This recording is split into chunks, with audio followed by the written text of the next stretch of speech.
At the end of 2016, Apple unveiled their first pair of truly wireless headphones, the Airpods. When I first heard about these headphones, I assumed they would come bundled with the iPhone 7 due to its lack of a headphone jack.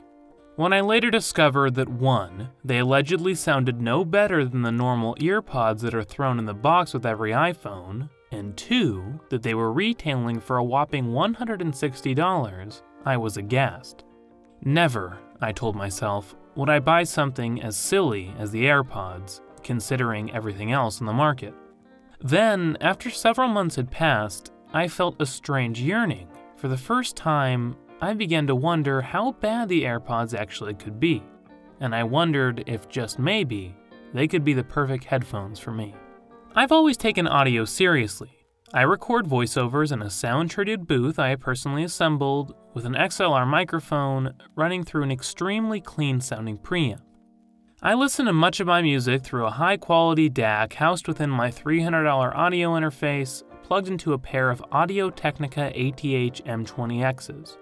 Perhaps a modest setup in the eyes of an elite audiophile, but indisputably more professional than most people's listening equipment. So why then, you may be asking yourself, did I choose to opt for such an obviously inferior sounding setup with the Airpods? Many reviewers on this site have mentioned that they believe there to be no audible difference between the Airpods and the stock earpods costing a fifth of the price. Personally, I think the Airpods actually sound noticeably clearer than the Earpods, with particularly clear mids. I have always liked the sound produced by Apple's Earpods, and simply think they've improved on it a bit with this product. Ultimately, these are not the most stellar of performers in the grand scheme of headphones, and I admit that when I am in an unusually loud environment, I find the sound they put out in their highest volume to be somewhat lackluster. However, that's not to say that they sound bad by any means. In fact, I found myself using them for hours at a time lately to casually listen to music while doing homework. I definitely wouldn't choose the Airpods for audio editing or any other type of work that requires accurate sound reproduction though. However, I consider the sound they put out to be extremely pleasant, striking me as warm, balanced, and open. Sound isn't the only factor that led me to these Airpods, and quite frankly, probably had the smallest impact in terms of my purchasing decision.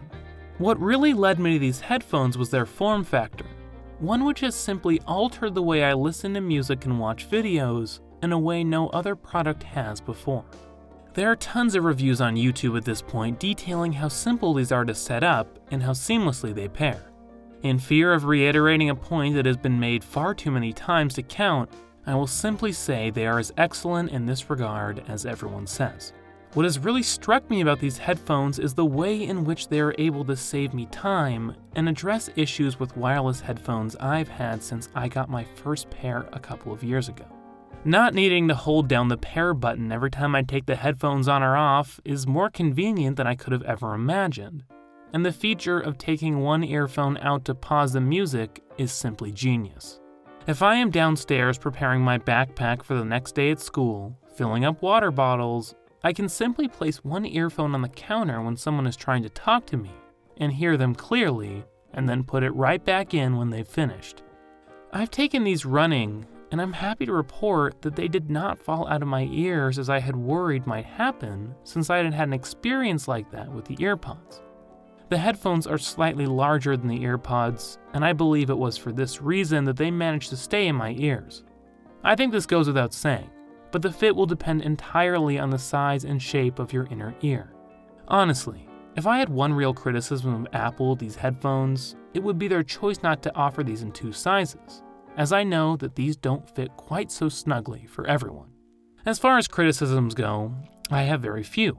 I would like to see a version 2 with slightly superior sound because, as I said before, while these are pleasant to listen to, they could certainly be a little bit better for the price. Also, it would be nice to see some other colors available. Ultimately though, I love these headphones.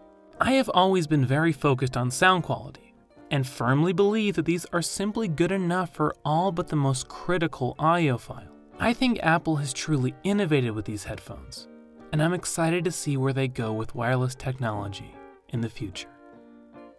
Until next time, Christian from Erickson Films, signing out.